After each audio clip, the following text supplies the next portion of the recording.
Hi guess ஜென்ரலாக வந்து நான் அந்த பிக் பாஸ் வந்து வீட்டுக்கு கேடுன்னு சொல்கிற ஒரு கேரக்டர். ஆனால் இன்றைக்கி நானே வந்து பிக் பாஸ் பற்றி வீடியோஸ் போடலாம் அப்படின்னு டிசைட் பண்ணிருக்கேன். ஏன்னு பார்த்தீங்கன்னா அதுக்கு ரீசன் வந்து எனக்கு வந்து சரியான ஒரு வியூவர்ஷிப் கிடைக்கல, அப்புறம் வந்து சப்ஸ்கிரைபர் பேஸும் வந்து இன்க்ரீஸ் ஆகலை.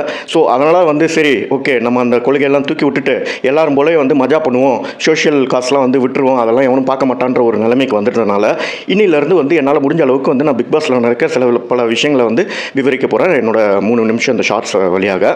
சரி, நேற்று வந்து என்ன நடந்தது பார்த்தீங்கன்னா, நம்ம எல்லாருமே ரொம்ப நாளாக எதிர்பார்த்த அளவு இந்த மல்லு கேங் ஆகிய திவ்யா அண்ட் சாண்ட்ராவை வச்சு செஞ்சிருக்காரு விஜய் சேதுபதி.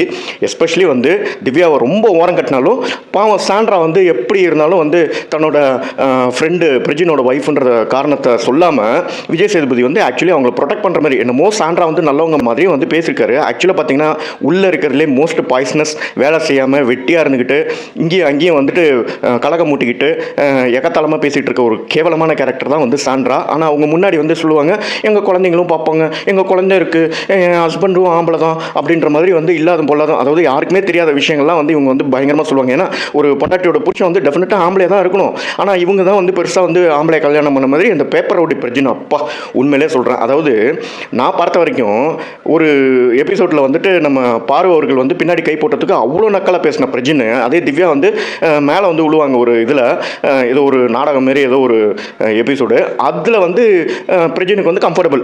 ஏன்னா அந்த பழைய எபிசோடில் வந்து பாரு நான் உனக்கு வந்து அண்ணனா கூட இருக்க விரும்பலை, எனக்கு எவனும் வந்து என்ன அண்ணனும் கூப்பிட தேவையில்லைன்னு சொன்ன அதே பிரஜனோட வாய் தான் திவ்யாவை வந்து தங்கச்சி மாதிரி வந்து பாவிச்சுக்கிட்டு இருக்கு. அதாவது ஒரு பொசிஷன் எடுத்தோம்னா, ஒரு ஸ்டாண்ட் எடுத்தோம்னா அந்த ஸ்டாண்டை வந்து கரெக்டாக மெயின்டைன் பண்ணும் எண்டு வரைக்கும். அது வந்து பண்ணுறதுக்கு வக்கில்லாதவன் தான் இந்த பிரஜனை. I don't want to comment about this current status, but ஆனால் இந்த 2 பேரும் வந்து one of the most toxic couples Bigg Boss has ever witness அப்படின்னு சொல்லலாம். 2 பேருமே வந்துட்டு விக்ரம் சொல்கிற மாதிரி வந்துட்டு பயங்கரமான மைண்ட் கேம்ஸ் விளாண்டுட்டு இருக்காங்க. ஆக்சுவலாக எமோஷனல் சப்போர்ட்டுக்கு ஒண்டி வந்து 2 பேரும் யூஸ் பண்ணிக்கலாம், அதாவது மற்றவர்களை யூஸ் பண்ணல. ஆக்சுவலி வந்து இவங்க வந்து பயங்கரமான மைண்ட் கேம்ஸ் விளாட்றாங்க. திடீர்னு வந்து சாண்ட்ரா தான் ஹஸ்பண்ட் போல நம்மளுக்கு தெரியும், திடீர்னு பார்த்தா பிரஜின் வந்து பேப்பர் ஓடி சவுண்டு விடுவார், வண்டி காலி பண்ணிடுவேன், இது அதை காலி பண்ணிடுவேன், இதை வந்து தொடச்சி விட்ருவேன்னு. உண்மையிலே சொல்கிறேன், இந்த 2 பேரும் வந்து என்னைக்கு எவிக்ட் ஆகுறாங்களோ அன்றைக்கி தான் வந்து பிக் பாஸில் வந்துட்டு ஆக்சுவல் பிளேயர்ஸ் வந்து ஹைலைட் ஆவாங்க. அது வரைக்கும் இந்த 2 பேருமே வந்து பாலிடிக்ஸ் பண்ணிட்டு இருப்பாங்க. விஜய் சேதுபதி அவர்களும் வந்து பார்த்தீங்கன்னா ஸ்லைட்டாக வந்து பிரஜினுக்கு வந்து ஸ்பேஸ் கொடுக்கறது நல்லாவே தெரியுது.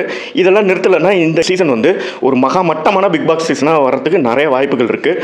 உண்மையிலே சொல்கிறேங்க, பிரஜினன் Sandra are fit for nothing people.